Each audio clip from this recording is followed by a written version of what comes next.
तर आता बघू आपण की differential equation of linear SHM काय होतं. तर एलएसएचएम च्या डेफिनेशन मध्ये एक आपण स्प्रिंग मास ऑसिलेटरचा कन्सेप्ट बघितला होता, बरोबर आहे. आणि त्याच्यावरून आपण एलएसएचएम ची डेफिनेशन डिफाइन केली होती. तर त्यामध्ये आपल्याला एक इक्वेशन भेटलं होतं F is equal to minus k x. F काय आहे तुमचा रिस्टोरिंग फोर्स, K काय आहे तुमचा स्प्रिंग कॉन्स्टंट आणि X काय आहे displacement from the mean position. Negative sign का बरं आहे? निगेटिव्ह साइन याकरिता आहे की रिस्टोरिंग फोर्सची डायरेक्शन आणि डिस्प्लेसमेंटची डायरेक्शन ही नेहमी काय अपोजिट आहे. म्हणजे काय, जर आपण एखादा पेंडुलम अज्युम केला, ठीक आहे, जर आपण त्याला मीन पोझिशन पासून एक्स्ट्रीम पोझिशन पर्यंत घेऊन गेलो आणि सोडलं, तर रिस्टोरिंग फोर्स कुठे आहे मीन पोझिशनला आणि डिस्प्लेसमेंट कुठे केलं होतं आपण राईट हँड साइडला आणि फोर्स कुठे लागत आहे आता लेफ्ट हँड साइडला, बरोबर आहे. म्हणून डायरेक्शन अपोजिट असल्यामुळे मायनस आणि के काय आहे तुमचा स्प्रिंग कॉन्स्टंट. तर हे आपल्याला भेटलं होतं इक्वेशन, बरोबर आहे. आपण काय बघतोय differential equation of LSHM. Second काय होतं तुम्हाला एक एकदम फेमस इक्वेशन माहिती आहे Newton second law F is equal to m into a. हे झालं तुमचं इक्वेशन नंबर 2. पण ए म्हणजे काय होतं, ए म्हणजे acceleration. Acceleration is dv by dt, बरोबर आहे. त्यामुळे v म्हणजे काय व्हेलॉसिटी. व्हेलॉसिटी काय होऊन जाईल dx बाय dt, बरोबर आहे. Acceleration is dv by dt. v is equal to velocity. Velocity is equal to displacement by with respect to time dx by dt. तर आता व्हेलॉसिटीच्या जागी जर आपण हे इक्वेशन पुट केलं तर काय होऊन जाईल a is equal to d by dt of. आता d बाय dt जसं तसं लिहिलंय, फक्त v च्या ऐवजी काय लिहिलं आहे आपण dx बाय dt, बरोबर आहे. त्यानंतर काय होऊन जाईल तुमचं final equation d2x upon dt square. हा असतो डिफरन्शियल फॉर्म. तर डिफरन्शियल इक्वेशन बद्दल तुम्ही डिटेल मॅथ्स मध्ये शिकणारच आहे. जर तुमचं झालं असेल तर तुम्हाला हे लगेच कळलं असेल आणि समजा झालं नसेल तर सध्या पुरतं फिजिक्स मध्ये फक्त एवढंच लक्षात ठेवा की हे होऊन जातं d2x अपॉन dt स्क्वेअर. तर एक्सेलरेशनचं इक्वेशन तुम्हाला भेटलेलं आहे डिफरन्शियल फॉर्म मध्ये d2x बाय dt स्क्वेअर. तर तुमचं इक्वेशन नंबर 1 काय होऊन जाईल पुन्हा F is equal to m जसाच्या तसा आणि एक्सेलरेशनचं नवीन इक्वेशन काय होऊन जाईल d2x अपॉन dt स्क्वेअर, बरोबर आहे. आता एक इक्वेशन याला समजा मी इक्वेशन नंबर 3 दिलं, तर इक्वेशन 1 आहे तुमच्याकडे F is equal to minus kx आणि इक्वेशन 2 ला कन्वर्ट केलेलं आहे F is equal to m into d2x by dt square.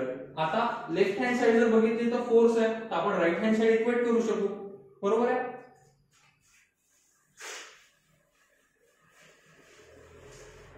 तर काय भेटेल तुम्हाला लेफ्ट हँड साइड इक्वेट केली तर m d2x upon dt square is equal to minus kx, बरोबर आहे.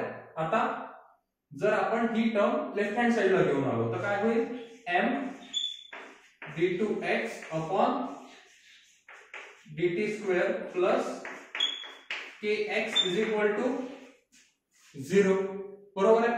आता जर या पूर्ण टर्मला आपण विथ रिस्पेक्ट टू मास जर डिवाइड केलं तर काय होईल सर्व टर्मला m ने डिवाइड करायचं आहे. तर पहिल्या टर्मला जर m ने डिवाइड केलं तर काय होऊन जाईल, m कॅन्सल होऊन जाईल. म्हणजे आपल्याजवळ काय उरेल, d2x अपॉन dt स्क्वेअर. इथे m ने जर डिवाइड करून दिलं तर काय होईल, plus k by m into x is equal to 0. तर आता आपल्याला फायनल इक्वेशन आपलं हे भेटलेलं आहे. त्यानंतर आपण बघितलं होतं, काय बघितलं होतं की d2x upon dt square plus omega square x is equal to 0. Omega square कुठून आला, तर k बाय m याला आपण काय पुट केलं होतं, ओमेगा स्क्वेअर. k काय होता तुमचा, स्प्रिंग कॉन्स्टंट. एखादा स्प्रिंग तुम्ही घेता आहे तर तो मेटलचा आहे की प्लास्टिकचा आहे, त्याचा डायमीटर किती आहे त्यावर त्याचा स्प्रिंग कॉन्स्टंट डिपेंड असतो. हा एक कॉन्स्टंट टर्म आहे. m काय आहे तुमचा, मास. बॉडीचा मास जर पेंडुलम अजून करत असेल तर त्यातला बॉब आहे, त्याचा मास तो पण फिक्स आहे, ते पण कॉन्स्टंट आहे. तर न्यूमरेटरला पण कॉन्स्टंट आहे, डिनॉमिनेटरला पण कॉन्स्टंट आहे, म्हणजे त्याचा रेशो पण काय झाला, कॉन्स्टंट. तर त्याच्याऐवजी आपण काय पुट करत आहे, ओमेगा स्क्वेअर. ओमेगा स्क्वेअरला आपण काय म्हटलं होतं, अँग्युलर फ्रिक्वेन्सी किंवा अँग्युलर व्हेलॉसिटी. सर्क्युलर मोशन मध्ये आपण काय बघितलं होतं, ओमेगा म्हणजे अँग्युलर व्हेलॉसिटी. आणि आपण इथे काय म्हटलं तुम्हाला, अँग्युलर फ्रिक्वेन्सी. सध्या तुम्ही k by m is equal to omega square assume करू शकता. अँग्युलर व्हेलॉसिटी म्हटलं तरी चालेल, अँग्युलर फ्रिक्वेन्सी म्हटलं तरी चालेल. ओल्ड सिलेबस मध्ये ओमेगालाच अँग्युलर व्हेलॉसिटी या नावाने दिलं होतं, आताच्या नवीन पुस्तकात त्यालाच अँग्युलर फ्रिक्वेन्सी म्हटलं आहे. अँग्युलर फ्रिक्वेन्सी म्हणजे काय, फ्रिक्वेन्सी म्हणजे काय होते की किती तुमचे number of oscillation per unit time, बरोबर, की किती ऑसिलेशन एखादा जर पेंडुलम अज्यूम केलं तर किती ऑसिलेशन किती टाइम इंटरवल मध्ये कव्हर करत आहे. अँग्युलर फ्रिक्वेन्सी म्हणजे काय, की किती थीटा अँगल तो किती टाइम इंटरवल मध्ये कव्हर करतोय, बरोबर. म्हणजे omega is equal to theta by t. आणि हीच डेफिनेशन कशाची आपली, पुन्हा अँग्युलर व्हेलॉसिटीची. ठीक आहे. स्क्वेअर का बरं घेतलेला आहे आपण, की k ची व्हॅल्यू जर मायनस आहे तर स्क्वेअर केल्यानंतर ती काय म्हणजे पॉझिटिव्ह. तर आता आपण काय बघितलं, आपण differential equation of linear SHM.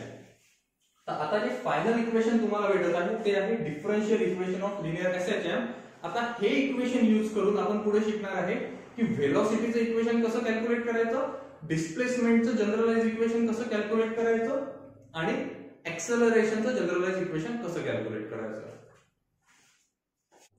तर आता आपण differential equation of linear SHM बघितलं, कॅल्क्युलेट केलं, डिराइव्ह केलं. तो सर्वात महत्त्वाचा क्वेश्चन आहे स्टेट बोर्ड किंवा कुठल्याही बोर्ड एक्झाम मध्ये येण्यासाठी. तर त्याला तुम्हाला चांगलं प्रिपेअर करावं लागेल. आता आपण त्याचं डेरिव्हेशन बघितलं. तर डिफरन्शियल इक्वेशन कशाला फाइंड आउट करतात, की एखाद्या कुठल्याही गोष्टीला आपल्याला जर अज्यूम करायचं आहे पुढे जाऊन, किंवा एखाद्या कुठल्याही पॅटर्नला जर कॅल्क्युलेट करायचं आहे तर प्रॅक्टिकल वर्ल्ड मध्ये डिफरन्शियल इक्वेशनची गरज पडते. तर आपण हे डिफरन्शियल इक्वेशन कशासाठी फाइंड आउट केलंय, लिनियर एसएचएम मध्ये. टिपिकली लिनियर एसएचएम म्हणजे एसएचएम ची पण लिनियर वाली जी केस आहे. आपल्याला काय भेटलं आहे, d2x upon dt square plus omega square x is equal to 0. तर आता आपण हे डिफरन्शियल इक्वेशनला यूज करणार आहे कॅल्क्युलेट करायला. काय, व्हेलॉसिटी, डिस्प्लेसमेंट आणि एक्सेलरेशन या तिन्ही गोष्टींचे इक्वेशन आपण फाइंड आउट करणार आहे, डिराइव्ह करणार आहे या आपल्या differential equation of linear SHM वरून. ठीक आहे. तर आता सर्वात पहिल्यांदा आपण बघू की व्हेलॉसिटीचं जर इक्वेशन आपल्याला फाइंड आउट करायचं असेल तर आपण कसं करू शकतो. आणि महत्वाची गोष्ट म्हणजे हे तीनही इक्वेशनचे डेरिव्हेशन सुद्धा state board point of view एकदम इम्पॉर्टंट आहे. म्हणजे जनरलाइज डिफरन्शियल इक्वेशन डिराइव्ह करणे आणि त्या डिफरन्शियल इक्वेशन वरून व्हेलॉसिटी, डिस्प्लेसमेंट आणि एक्सेलरेशनचं इक्वेशन डिराइव्ह करणे. या 4 डेरिव्हेशन पैकी काही ना काही पार्ट नक्की तुम्हाला कुठल्या ना कुठल्याही स्टेट बोर्डच्या एक्झाम मध्ये भेटेल. तर आता बघू आपण व्हेलॉसिटीचं इक्वेशन कसं डिराइव्ह करता येईल. एकदम सिंपल आहे. सर्वात पहिल्यांदा आपल्याला लिहायचं डिफरन्शियल इक्वेशन काय आहे.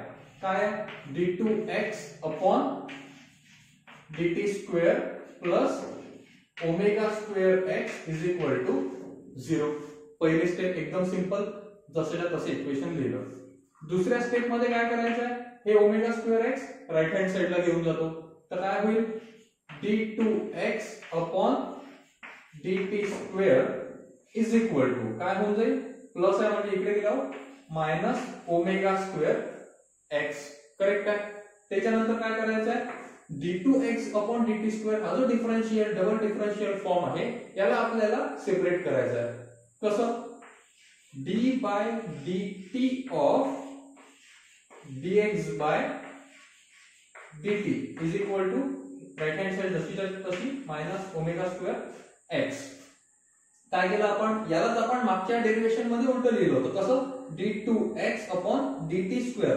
आताच त्याला सेपरेट केलं पुन्हा. कसं, d by dt of dx by dt.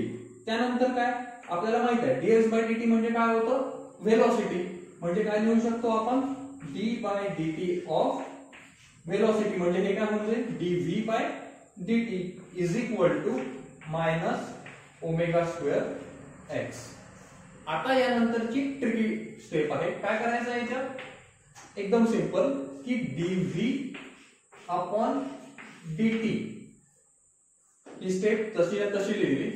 याला dx अपॉन dx याने मल्टिप्लाय करायचं आहे. dx dx कॅन्सल, 1 म्हणजे स्टेप व्हॅलिड होते आणि मायनस ओमेगा स्क्वेअर एक्स.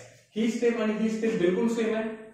फक्त व्हेलॉसिटीचं इक्वेशन डिराइव्ह करण्यासाठी म्हणून या स्टेप नंतर आपण काय केलं, वरती आणि खाली dx बाय dx नी मल्टिप्लाय केलं. आता काय करायचं, या dx ला डिस्ट्रीब्यूट करायचं आहे. कसं बघू, मी जर समजा हा dv आणि हा dx एकत्र लिहिला, dv अपॉन dx इंटू हा dx आणि हा dt लिहिला, dx upon dt is equal to minus omega square x. Correct आहे. त्याच्यानंतर dv बाय dx जसाच्या तसा, पण dx बाय dt आपल्याला माहित आहे dx बाय dt म्हणजे काय होतं, व्हेलॉसिटी. आपण काय लिहू शकतो, dx बाय dt च्या ऐवजी v velocity is equal to minus omega square x. आता काय करतो मी की हा dx इकडे घेऊन जातो, हा इथे v dv is equal to minus omega square x आणि हा dx राईट हँड साइडला गेला. म्हणजे तुमचं इक्वेशन काय झालं आता, v dv is equal to minus omega square x dx. बरोबर आहे. इथपर्यंत आल्यानंतर काय करायचं आहे की integrating on both side. Integration chapter तुमचा झाला असेल, नसेल झाला तर आता होईलच.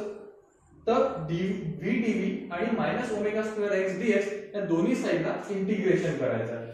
काय होऊन जाईल, v dv is equal to integration of minus omega square x into dx. ठीक आहे. तर आपल्याला आता ही साइड मोडावं लागेल. व्हिडिओ पॉज करून तुम्हाला लिहायचं असेल तर तुम्ही लिहून घेऊ शकता, नाहीतर मी व्हॉट्सअपवर नोट्स पाठवलेल्या आहेत. ठीक आहे. याच्या पुढची स्टेप काय होईल तुमची, integration of v dv is equal to minus omega square. Constant आहे, तुम्हाला आठवत असेल डिफरन्शियल इक्वेशन मध्ये आपण ओमेगा स्क्वेअर काय लिहिलं होतं, k बाय m, आणि तो कॉन्स्टंट होता. तर कॉन्स्टंट टर्म बाहेर काढली आणि इंटिग्रेशनच्या आतमध्ये काय राहिलं तुमचं x dx. बरोबर आहे. आता तुमचा इंटिग्रेशनचा हा फॉर्म्युला झाला, integration of x dx is equal to x square by 2. तर integration of v dv is equal to v square by 2. बरोबर. तसंच इज इक्वल टू हा कॉन्स्टंट जसाच्या तसा, integration of x dx is equal to x square by 2 plus आपण शेवटी काय लावत असतो, कॉन्स्टंट c. ठीक आहे. इंटिग्रेशन चॅप्टर तुमचा झाला असेल तर तुम्हाला हे एकदम व्यवस्थित कळलेलं असेल. आता काय करायचं, तुमच्याजवळ जवळपास इक्वेशन आपण करतो काय आहे बेसिकली की व्हेलॉसिटीचं इक्वेशन फाइंड करतोय. कशावरनं, डिफरन्शियल इक्वेशन वरून. सुरुवात केली या इक्वेशन वरून आणि फाइंड आउट काय करायचं आहे, व्हेलॉसिटीचं इक्वेशन. तर आपण इथपर्यंत पोहोचलोय. आता आपल्याजवळ इथे व्हेलॉसिटी पण दिसत आहे आणि एक इक्वेशन टाइप मध्ये फॉर्मॅट दिसत आहे. फक्त प्रॉब्लेम आहे की आपल्याकडे हा एक कॉन्स्टंट c आहे. जर आपण या कॉन्स्टंट c चं उत्तर जर आपण काढलं आणि इथे पुट केलं आणि त्याला रिअरेंज केलं तर आपल्याला व्हेलॉसिटीचं भेटून जाईल इक्वेशन. पण आता हा c फाइंड आउट कसा करायचा, इंटिग्रेशन मध्ये काय करतो, बाउंड्री कंडिशन्स यूज करतो constant of integration find out करण्यासाठी. तर इथे पण आपल्याला बाउंड्री कंडिशन्स यूज करायचे आहे कॉन्स्टंट कॅल्क्युलेट करायचं. तर आता बाउंड्री कंडिशन्स कुठले आहेत, तर आपण हे कशासाठी यूज करतोय, हे इक्वेशन काय आहे, सर्व लिनियर एसएचएम साठी.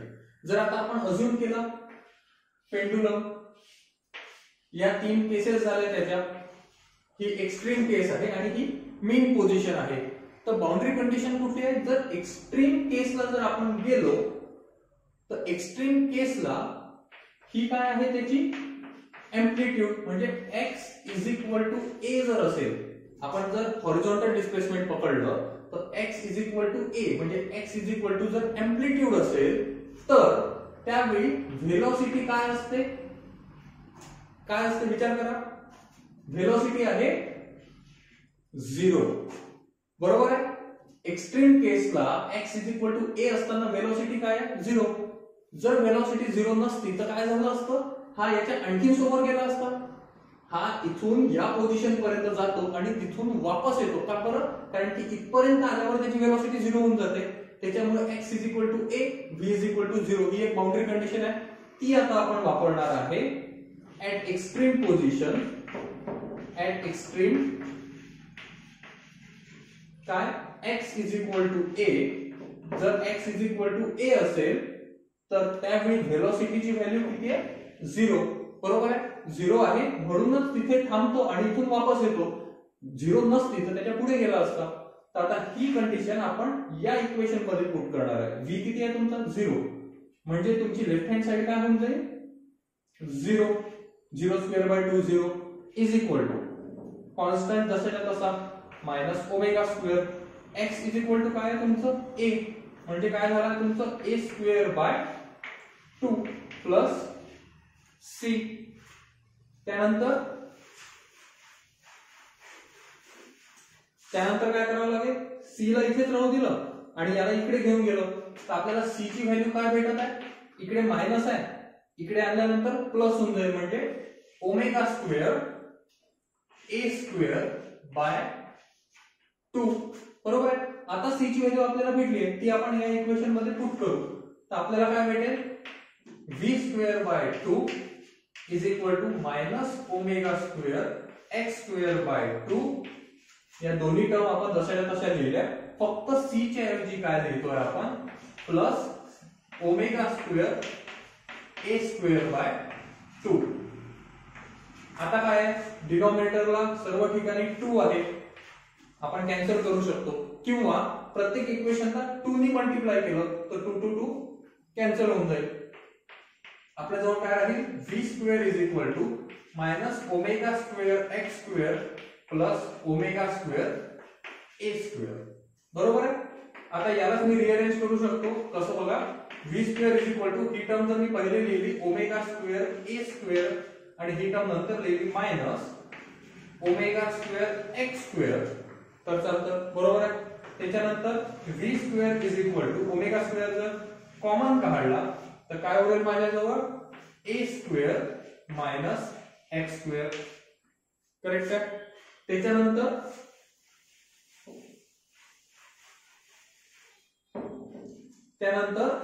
इथे या इक्वेशनला जर दोन्ही साईडला स्क्वेअर रूट घेतलं तर v is equal to square root घेतला म्हणून आपल्याला प्लस मायनस भेटत नेहमी. Omega is equal omega under root of a² minus x². हे काय झालंय तुमचं? व्हेलॉसिटीचं इक्वेशन, बरोबर आहे. आपण कुठून सुरुवात केली होती? या इक्वेशन पासून, आणि कुठे पोहोचलोय? या इक्वेशन पासून. तर डिफरन्शियल इक्वेशन वापरून आपण व्हेलॉसिटीचं इक्वेशन डिराइव्ह केलं. असंच आपल्याला डिफरन्शियल इक्वेशन वापरून डिस्प्लेसमेंटचं इक्वेशन आणि ऍक्सेलरेशनचं इक्वेशन डिराइव्ह करायचं आहे. तो आपण नेक्स्ट क्लासला बघू. ओके.